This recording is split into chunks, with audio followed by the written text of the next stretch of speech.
So yeah, today is Buyer's Day. Does anybody have any scenarios they want to go through? Scripts? You need any help at all?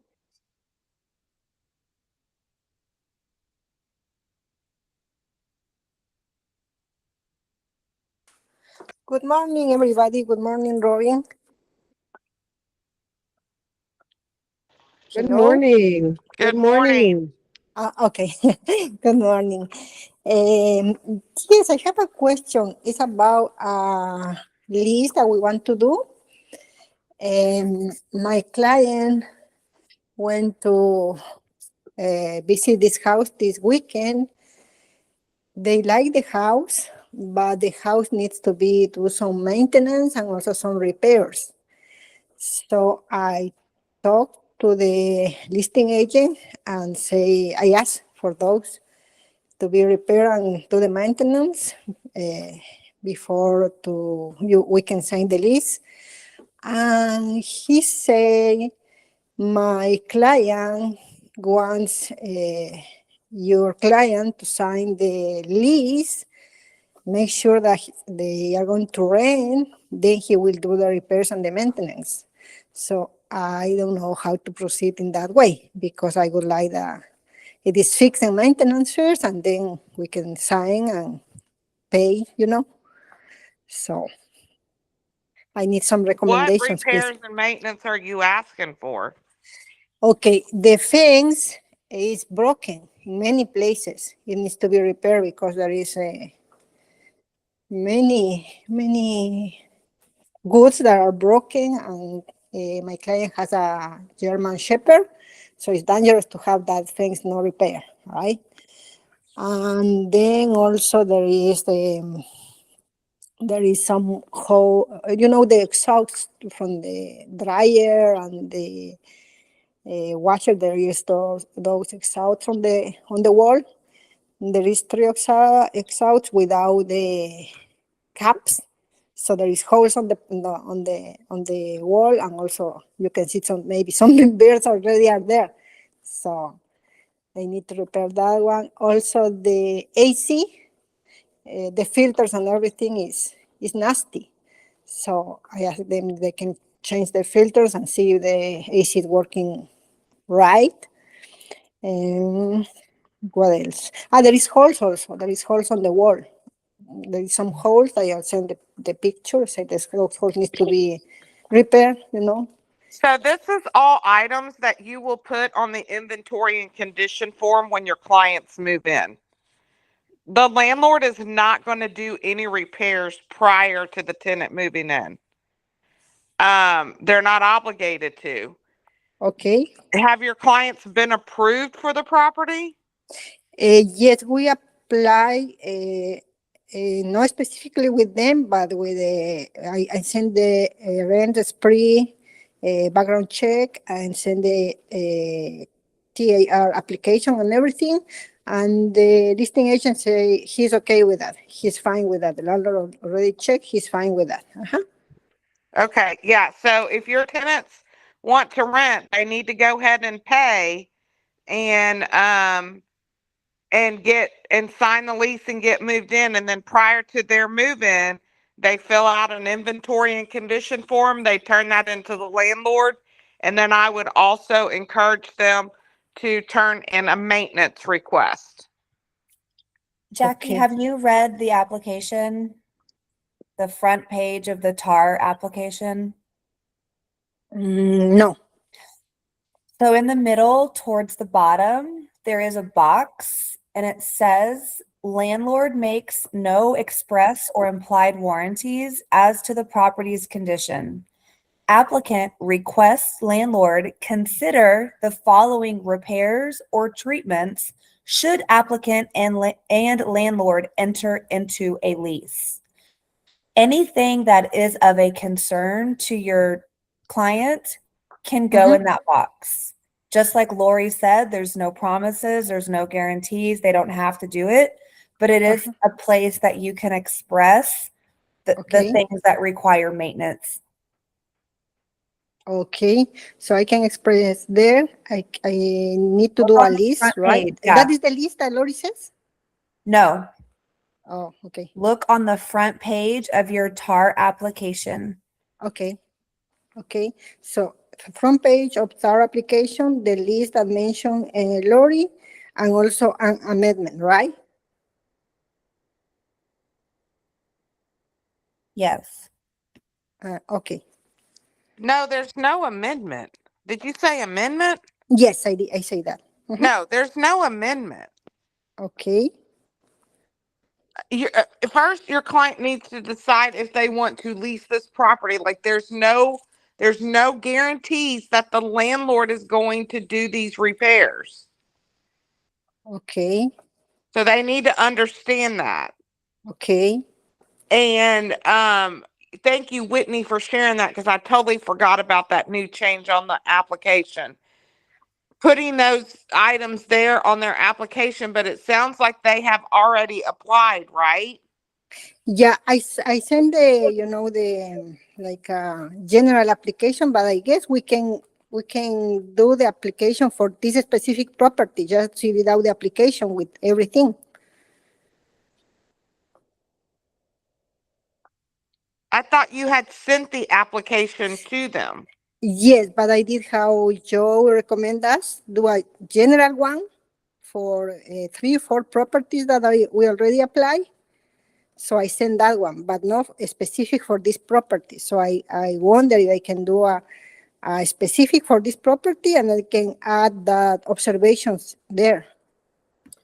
So I'm just going to like throw something out there, and I don't know how everybody else does it, but when I have my client fill out the application, I tell them, do not fill out the top. Do not fill out the address.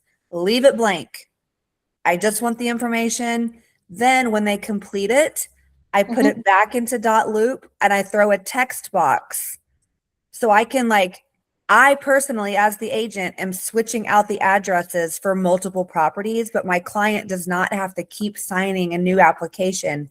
So in this case, I would put in the new address and then I would throw a text box in that paragraph and I would, on specific properties, change out the things that the clients are asking for. Okay. Does that make sense? And therefore, you don't have to keep sending them applications back and forth for multiple properties. They just did it one time. You have Yes. to be aware to say, okay, on this one, when I apply, I've got to change the address and ask for the fence repair and all the other little things. Okay. And I can show you how to do that when I'm at the office. Like I feel like it makes my life so much easier because I have their application and I can apply for whatever property I want without them having to sign it again. Yeah, that would be wonderful. Yes, thank you. Of course.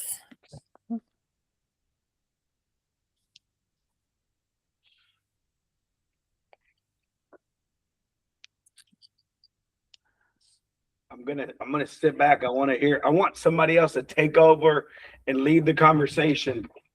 And it's Tuesday. Tuesday is buyer script practice. So we're talking about representing buyers. How does that conversation go? It could be from the initial call to the buyer consultation to whatever.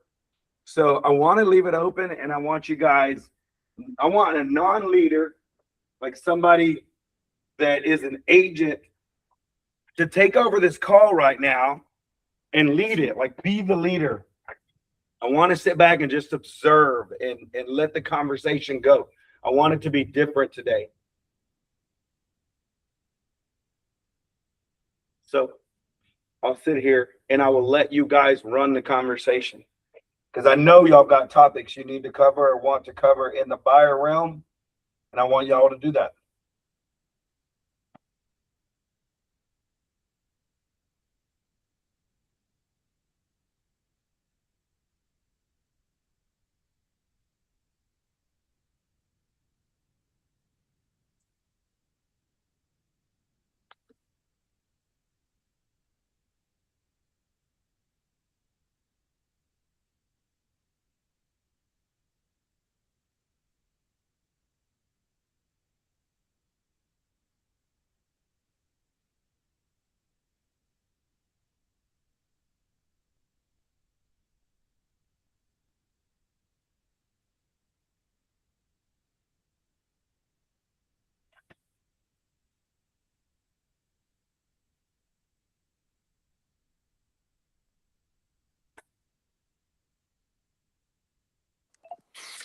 Hey Ozzy, what are you wanting? I'm not quite understanding. What do you want us to discuss?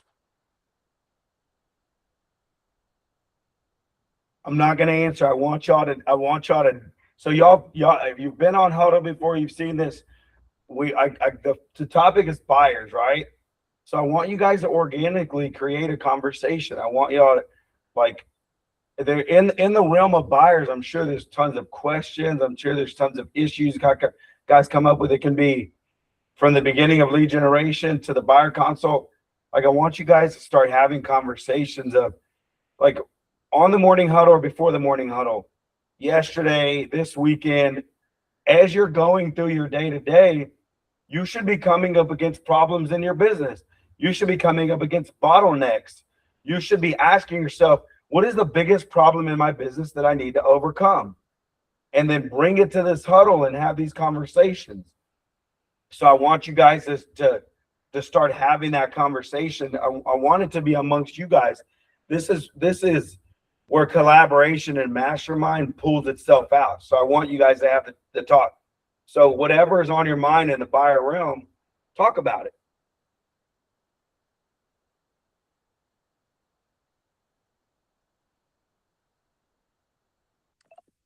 Well, I have those buyers that I'm trying to work with the builders, and we're bottlenecked there. I think I think we qualify for 250.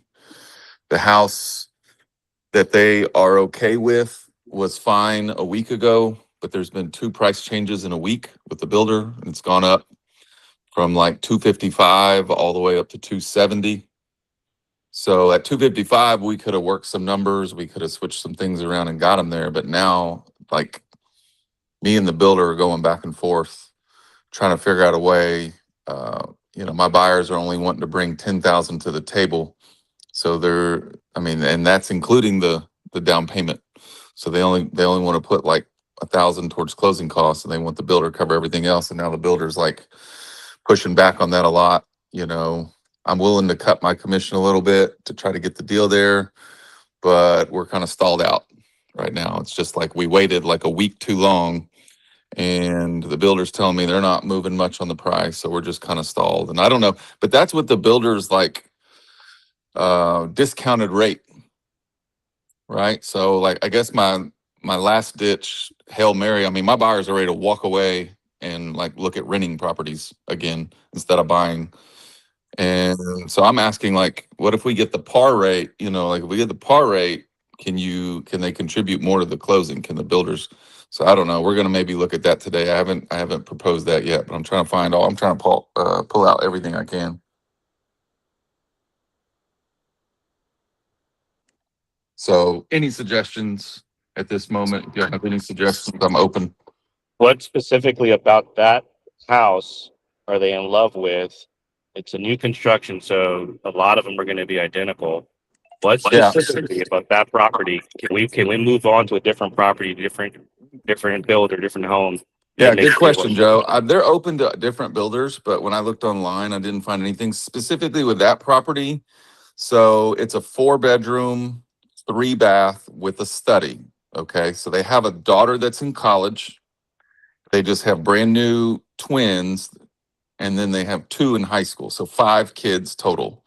The daughter that's in college, she can come home and stay at the, kind of sleep in the study. When she's home from college, Christmas, everything, but they want that 3rd bathroom. They want a 4-3.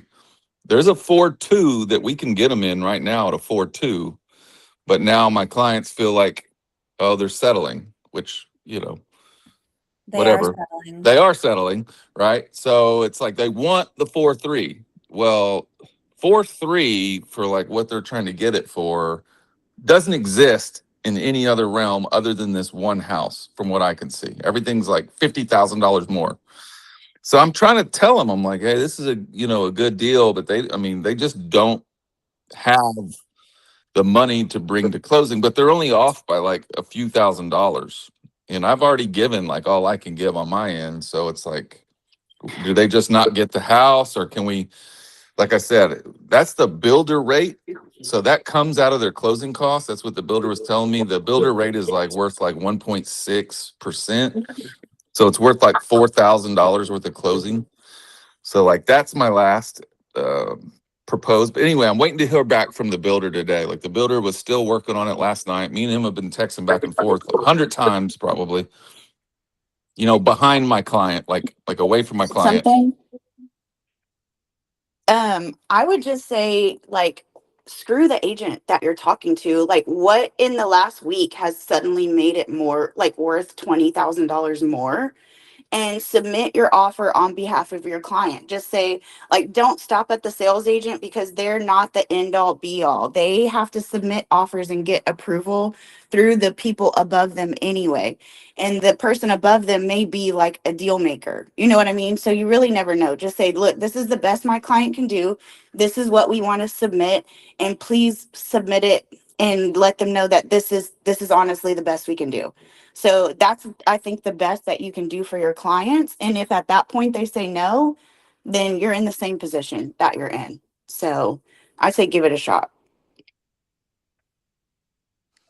Okay, yeah. What And about I'm gifting, naive, I Michael? guess, because I'm Is dealing with there the sales agent, and the sales agent tell me, oh, we just had a management meeting this morning. They say that the pricing structure has just changed. You know, they're not coming off the price. Like they're telling me all this stuff. If you want that 11, you know, they're offering like $11,000 in closing, but that's if you get the highest price, you know, like the current price in the market. They're not going to go back to the price it was a week and a half ago and then give us the 11 grand. So that's what he's like. We just had this meeting. They're going to tell me no. Like we've already been instructed. You know, he's very adamant. yeah, Yeah, they I with the mean, cash that's all you price? can do on behalf of your clients. You know, they are constantly giving pushback. Like, this is all I can do. I can't do anymore. And they just had a meeting, but yeah, like maybe they did. But your clients saw it at the other price, and the amenity or the incentives were available at the other price. So if they say no, but they have to have the paper, they have to have the documentation. You know what I mean? So tell him to submit on your behalf whether he thinks it's going to go through or not, and then just see what y'all can do. And then if he, like I said, if he says no, then move on. You know, it's Yeah, not in that's their the price problem. range. That's the problem, Brooke, is like we did see it at the other price and it was only a week ago. You know, it was like a week and a half ago. Exactly. And there's been two Exactly. price. It went up 6 grand after 3 days and then went up like another 7 grand, you know, 3 days later after that. And I get it. Like all the homes in that particular neighborhood, they're flying off the shelf. Like when I first brought this to my client, there was like 6 homes possible. Now we're down to 1. You know what I mean? Like they're flying off. So the builders are like, hey, we're selling homes. You know, they're less motivated to make price adjustments at the point. But Hmm. point taken. Yes. I mean, like I said, the other thing is they're telling me they can't give us the closing cost help at the discounted rate, but it might be better for my client to take a higher rate to get into the home. And they don't know if they're going to be there long term anyway. You know what I mean? Like they're thinking like we're only going to be in this home like 2 or 3 years. So I'm like, what difference does a rate make anyway if you're only going to be there 2 or 3 years? You know what I mean? They're getting a real good price on the house. I said, shoot, I mean, if you have to turn around and sell it in 2 or 3 years, like the rate's not going to matter. So Mike, you need to be giving them the same pushback he's giving you. When we initially had this conversation about offers and you know, giving the builder the offer, like if he's giving you the pushback and they say the same shit, every builder, every sales representative, oh, we just had a meeting, you know, we have a price increase, we can't do this, we can't do that. You have to remember those salespeople are working for the builder. Ask him, who do I need to talk to above you to get my client's offer? Because I don't feel like you are going to reach out to the appropriate party to give the offer. So if you can't do it, I am more than happy to do it. And I can also find corporate. Don't mention the word corporate to the sales agent. I mean, do mention it, because when you start mentioning corporate, their whole attitude and demeanor change. So give them the same pushback. Fight for your clients to the bitter end. And one more question. Have you talked to any of our preferred lenders to see what they can do to help your client?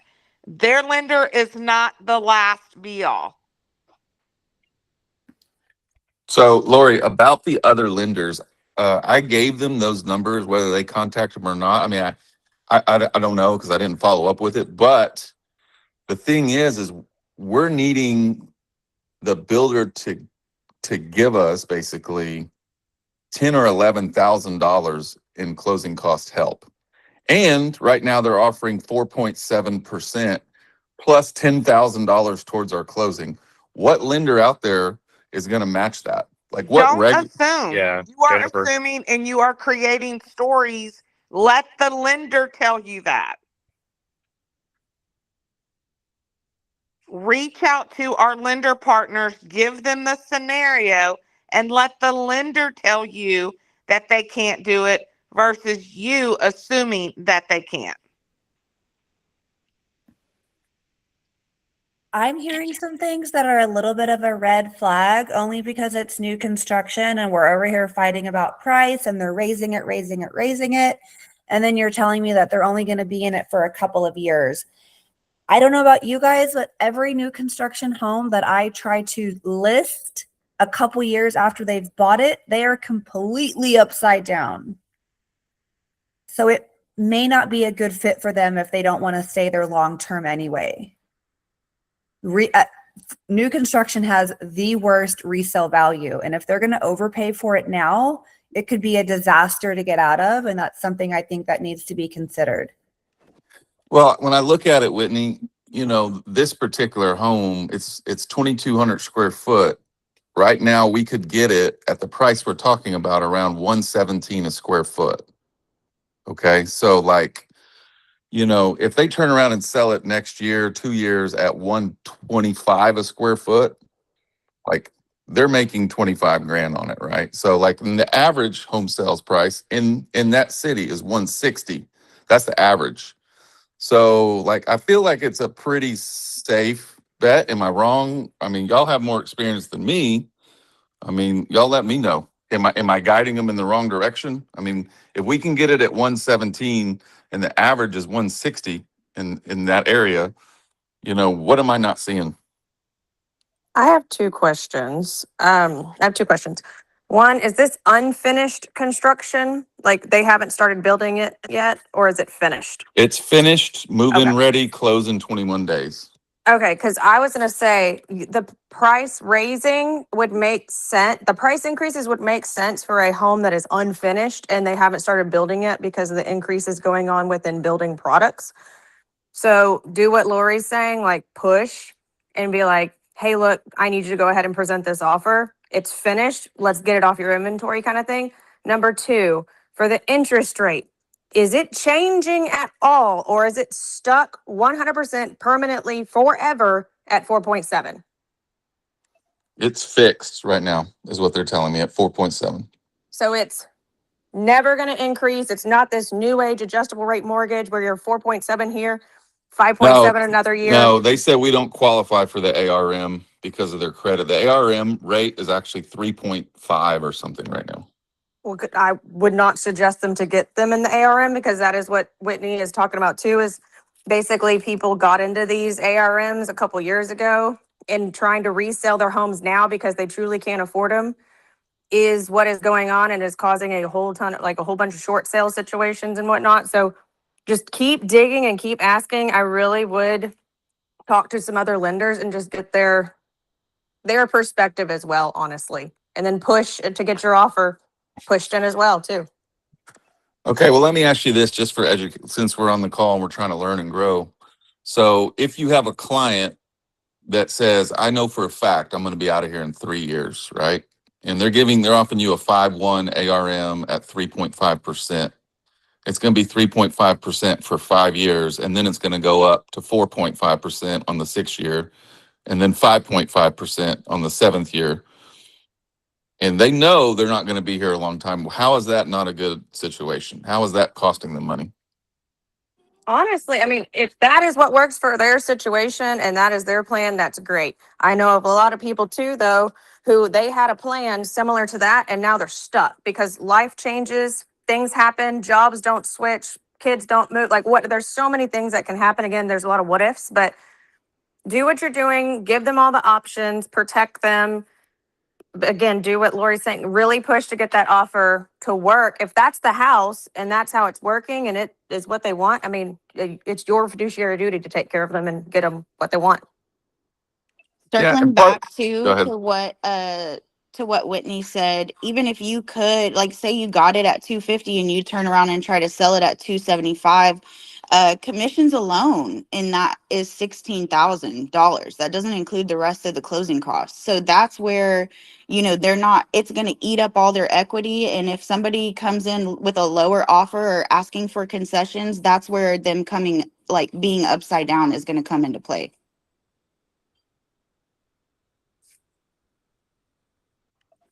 Okay, I get that. I mean, I'm just looking for them right now because they're like, okay, we obviously they're set up. A 4-2 is out of the question for some reason. It just all of a sudden became out of the question. And the wife was really like adamant. I think the husband doesn't care, but the wife is like, I want that third bathroom. And I get it. You got twins, you know what I mean? There's 5 kids in the house. The extra bathroom definitely comes in handy. But I'm looking around trying to go, okay, is there any other builders maybe that, you know, will have incentives to get them in, low interest rates, closing cost assistance. And I'm looking at 4 3s and every one of them's over 300,000. It's like 315, 320, you know, 330.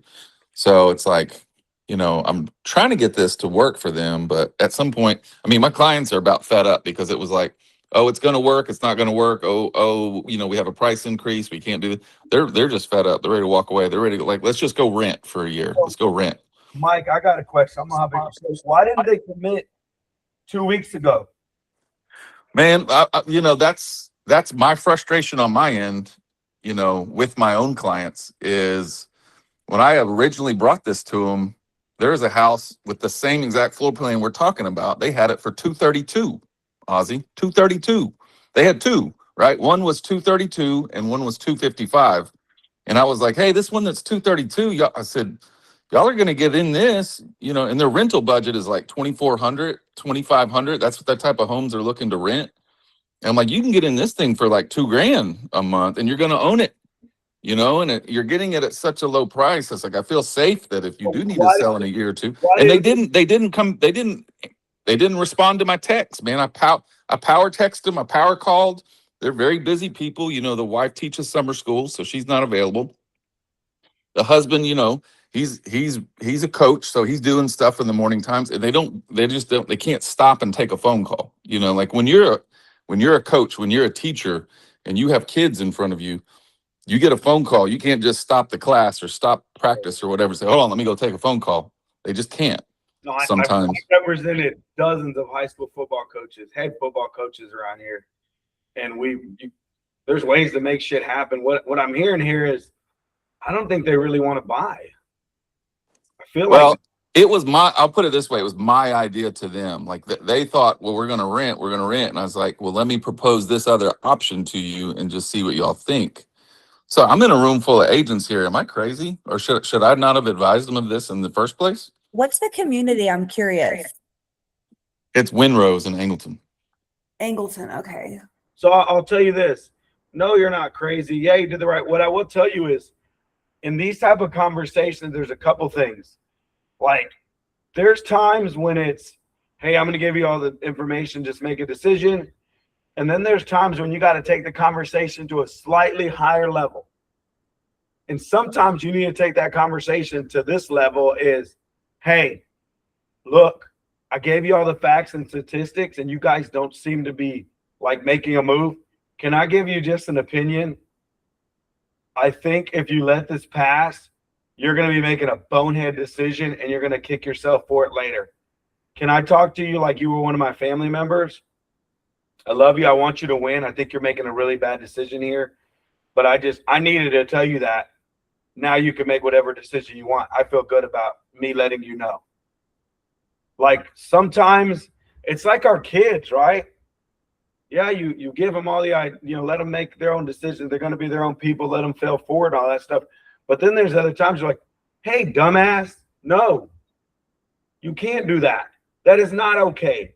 In better terms, of course, where you have to steer them in the right direction and protect them from their self. That's part of it. The other part is, man, like when a builder tries to sell me or a salesperson tries to sell me, I don't speak your language. I speak my language. Oh yeah, you've got a bunch of offers. That's great.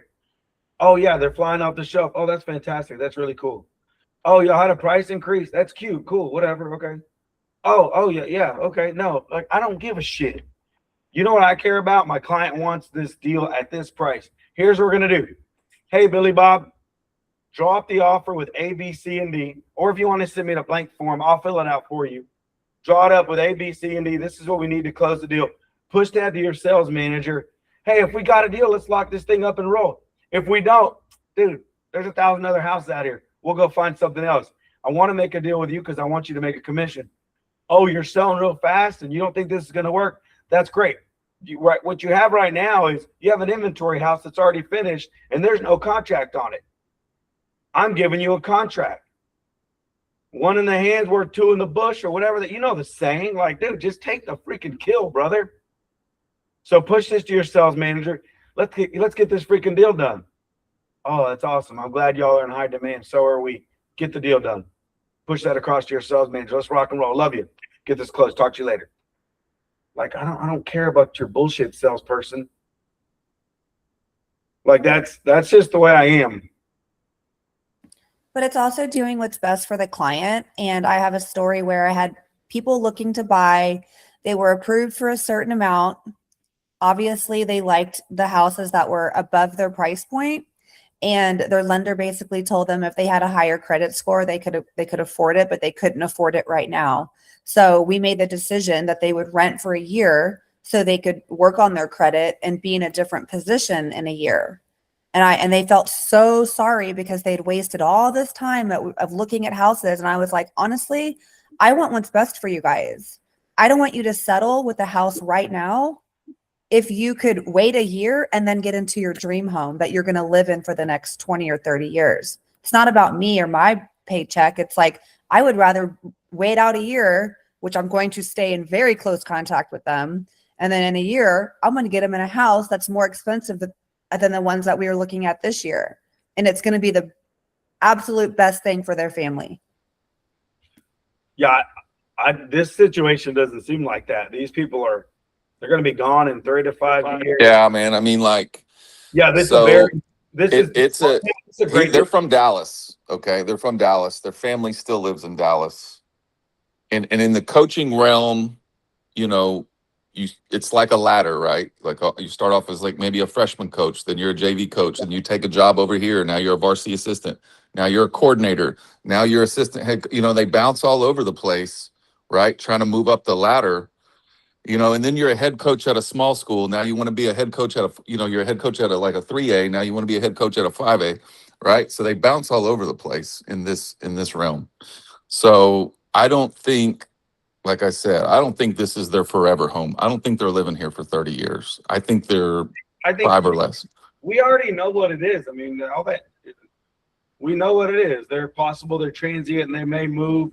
They're willing to pay $2,400 to rent a month when they can own for less. The builder gave them a good property at a good price with really good incentives.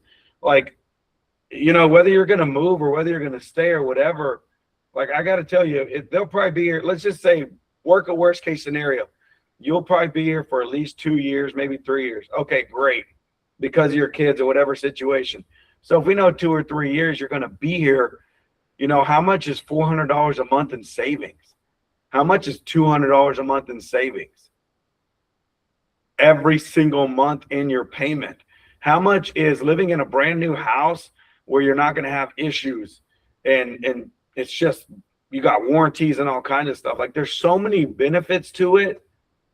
Yeah, but and also it's sometimes I'll say, hey, I noticed like 2 weeks ago, this is a really good deal. Now the price that we kind of price ourselves out. You know, it's okay to say, do you guys really even want to buy, or did I force the issue? Should we just rent because you're just feeling that's what you really want to do? Am I beating my head against the wall trying to get you into this, what I believe is a better financial situation? Because some of us make decisions on financials and some of us make decisions on feelings. And it is what it is, right? They have to determine who they are and what matters to them. So there's that. Does that make sense, guys? Does this help? Is it a good conversation? Are we? No, it's a great conversation. Whitney scares me because she's saying I might be upside down. My clients might be upside down in a couple of years. I'm a little worried, but that's exactly what I can't have happen. You know what I mean? And if it's new construction, that's like the worst idea in my opinion. Like I have never seen a new construction home like grow in equity in a couple years to where those people weren't in a situation that they couldn't get out of. Maybe a resale home is going to grow in equity, but I mean, if they're only going to be there for a couple of years, I would never want them to get into new construction. So I've seen plenty of situations where new construction is the best equity game you can play. And here's where it works.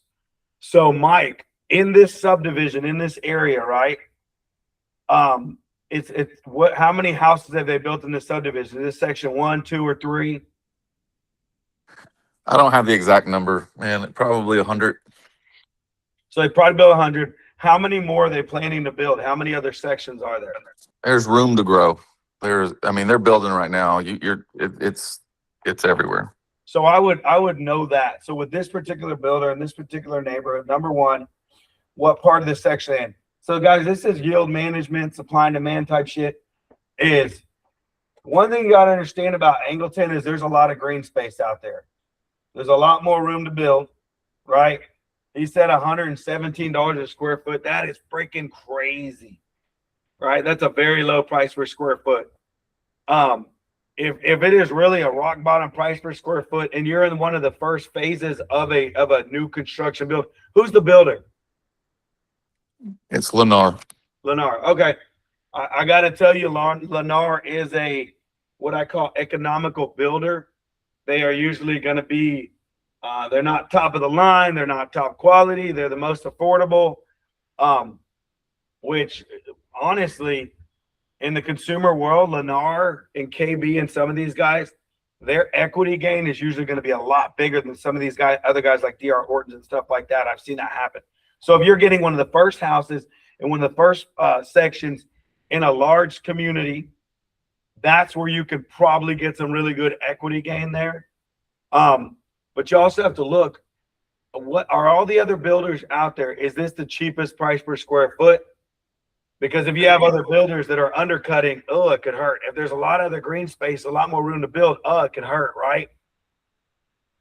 But Yeah, right now this is the cheapest, even in amongst the Lennar homes. The other ones are all 140, 150 a square foot. And then like the Ashland homes that are out there are all like way higher. You know what I mean? Like Yeah. You're not finding anything in the 250 range. Even a 3-bedroom, 2-bath Ashland home, you're looking at 280, 290, over 300,000.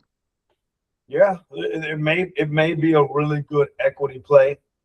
I've seen that happen. If you buy in section 2, 3, 4, and there's only 4 sections there, you probably already missed your equity play. Like if you look at a lot of these huge communities like Lago Mar and some of these other guys, you're buying in section, you're not buying in the first section. And this is where you have to understand the game they play. So if you drive down the street and you're going down 288, you see the sign, it says from the low 200s. That sign never goes away. You notice the builders never replace it with oh, now we're from the low 300s. Oh, now we're from the low 400s. No, they don't do that. They keep the same damn sign when they start the build as when they're done with the community. Because it's a marketing play. They're not lying. It's not 100% truthful, but they're not lying. The properties were from the low 200s when they started. By the time you get to section 3 or 4, they are no longer in the low 200s. They're in the high 200s, low 300s. They're moving up, and they just continue raising the price. So the builder can actually do, in essence, put in what we call forced appreciation. They are doing consistent price increases. So if you're the first person that buys in there, you get it 225. In a year and a half later, they're on section 3, and that same square footage house, similar floor plan, they're going for 275 or 300. Yes, you have a built-in equity play. But if you were buying in that third section and you're buying at 275, no, you don't have a built-in equity play. You're probably not going to see a big enough rise. They start off rock bottom as low as they can because it's called a loss leader.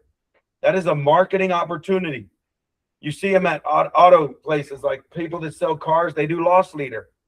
They're going to market the cheapest car. They're probably going to lose money on it to get people to the lot. Oh, that car's gone, but we've got others, and they sell you on the other products. That's the new home builder game too. It can be a great equity play if you understand how the math works and you get in early. But there's a lot of little pieces to it. And that's the thing is, only the first 10 to maybe 20% get that equity play. The other 80%, 75% of the entire neighborhood do not get that equity play, and they do end up upside down. Make sense? Yes, sir. Hey, I got a buyer question for everyone also. So, you know, Lennar ran the credit on them, obviously hard pull, got them qualified and everything. If they decide not to go with Lennar, we want to maybe try a different new build, or even just a regular lender. Let's say we want to go to Jennifer or one of our other lenders. How many, that's the other thing, the reason why, Lori, that we hadn't discussed with a lender yet, because I didn't know the answer to this. We already have a hard pull. Their credit is like right on the cusp, man. We can't afford another hard pull. It might disqualify them. So it's like, how many days do they get where it doesn't affect their credit if they get another one? Nobody answered. Mike, who should you ask this question to? I have no idea. That's why I'm asking it to the group. You know the answer. Who should you ask this question to? No, Ozzy, I'm telling you, I don't know. I don't know anyone in the office. I don't know what their roles are. I don't know anything. Who do you believe you should ask this question to? Ozzy Ramirez. I need you to think for a second. Who do you believe is the best person to ask a mortgage question to? I guess the lender, some lender of some kind. That's it, man. So guys, I'm gonna tell you right now, new veteran, I don't care who you are, you like, get your lifeline. So Mike, everybody, right now, like immediately in your phone, you need to make sure you have 2 or 3 lifeline lenders. You can make that lender Lennar one of them, or you can use one of our preferred lenders, or you can make a friend that operates out there in Angleton, like hardcore, like they really know your stuff out there. Grab 2 or 3 people, put them in your phone. Lenders, inspectors, title companies, surveyors, appraisers. Get 2 in every one of these realms. And this is the thing is, I don't have to be the master of all mortgages to be great at my job. I have to know enough to be deadly, but then I really got to have that lender in my pocket. So Mike, right now, take whoever you've been given. I think y'all talked about, I think you said Jennifer Gruber, whoever somebody's given you. Right now, we have Grube, Seth, and AEA. You can take any of those, or somebody, maybe you developed a relationship that you really enjoy in the Angleton area. Because I got to tell you, that's kind of a different market too. Maybe get with Joey and see if she knows somebody that operates out there. But grab you 2 good lenders at least. Put them in your phone and then call them and say, hey, this is my scenario with Lennar. We're really on the edge. This is the issue. Will it hurt to run their credit? Could we take them out of buying opportunity? Will this hurt them? And see what they say. And we should have that for every part of real estate. You know, you reminded me, and I needed to tell Lori this. I did contact another lender, one of our local lenders, and he told me he could not get close to what the home builders offer. So that's why I guess I didn't contact Jennifer or Ayel yet. Yeah. So, and again, try 2 or 3, right? And mainly because, I mean, every lender's different, man. Like, that builder, they got different plans because they got it's a lender paired with a builder. That's a different world, right? They may be the best deal you're going to get. Now, if you go to another lender and you're like, hey, what can you do here? They're like, I can't compete with that. That's not the end all be all. There are other lenders out there who have many different programs. So I would shop, like I said, 2 or 3, shop a few. If you ask 2 that you trust and they both say no, that's probably a pretty fair answer. And you know what that salesman told me too of the builders? He says they're separate entities. He says they're like completely separate. So like the builder side and the lender side, they like are two different companies that are two different companies looking out for two different bottom lines. And because I was like, well, you know, this and that, you know, what about here? You know, I'm thinking it's all one company. And he informed me like, no, it's not. Like, they're different. Technically, they're not. But man, I mean, you can say they're not the same entity, but they're in bad. I mean, like, they benefit from each other. The builder says, hey, this is a lot of the different deals they have. Hey, lender, we're going to team up with you because you got really good programs. Here's what we're going to do. At the end of the year, I want to, as the owner of Lennar, I want an equity stake in your company. Or we are going to have my wife. She's going to be on your payroll, and we're going to pay her $100,000 a year. She's going to get her license. And every person y'all close from our company, we get a referral fee off of. We're not the same company. Like, we don't own that company and they don't own us. But there's some kind of dealing going on for both of these companies. Promise you. Guaranteed that's how it works. I've worked with so many builders. That's how these things work. They may say, every single one of our people, you're going to give a 1% to us. They may say, every single one of our people, you're going to take a 1% cut for all the people we sell our house to give them the best rates so we can close more deals. There is some inner working going on. It may be on a very high level. It may be on a smaller level. But yeah, they may not be owned by each other or the same company, but there's financial benefits or they wouldn't do it. Yeah. Cool. Does that help? Yeah, I'm sorry. I hit the wrong button. Yeah. All this has been good. Like, anytime I hear all y'all talk, like, it helps me. Like I said, I'm just trying to learn. I mean, what I love about this is you brought the question, and I swear you got 6 months worth of, or let's say 20 years worth of ideas and 6 months worth of direction to where, I mean, honestly, if we try to do this stuff alone, man, you'd be frustrated over and over and over. Well, let's get on a call and get frustrated real quick, and let's move through it fast. I love this, man. This is some great conversation. Yeah, and for me, you know, being a new agent, right? Like, I'm good with numbers, right? That's what I teach. I teach math. So, but it's like, you know, I think, and I've owned 3 houses myself. I think this is a good deal. Like, I would do it, but it's like, you know, like hearing some of y'all's opinions, man. It like, you know, I just want to make sure, you know what I mean? Because like, y'all have the experience.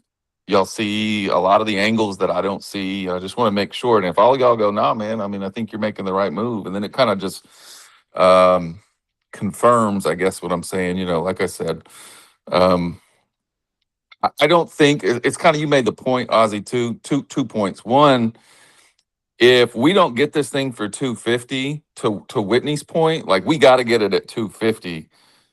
Otherwise, they will be upside down on it. You know what I mean? Because that's where we're at 117 a square foot. Like, I wouldn't advise them this if they're getting it at 125, 130 a square foot, because all they're going to do is maybe break even in 2 years. And then what Brooks said is that, you know, with all the closing costs and everything on the back end, like, they will be upside downs, right? They won't be able to afford it. So like, the only way I feel comfortable is getting it at this number at 250. Second thing, Ozzy, you said it yesterday, the day before. It's one of the smaller homes. It's not really one of the smaller homes. It's 2,200 square foot, but it's a 1-story. There's bigger homes in the community, right? There's 2-story ones. There's things with nicer finishes and different things like that. So, you know, you had said something like the bigger ones aren't going to appreciate as much as the little ones. The little ones are going to appreciate at a higher rate than what the bigger ones will. They're never going to catch the bigger ones, right, in price, but they're going to close the gap. So that also had an influence there. Yeah. Smaller homes, higher price per square footage. Are y'all ready?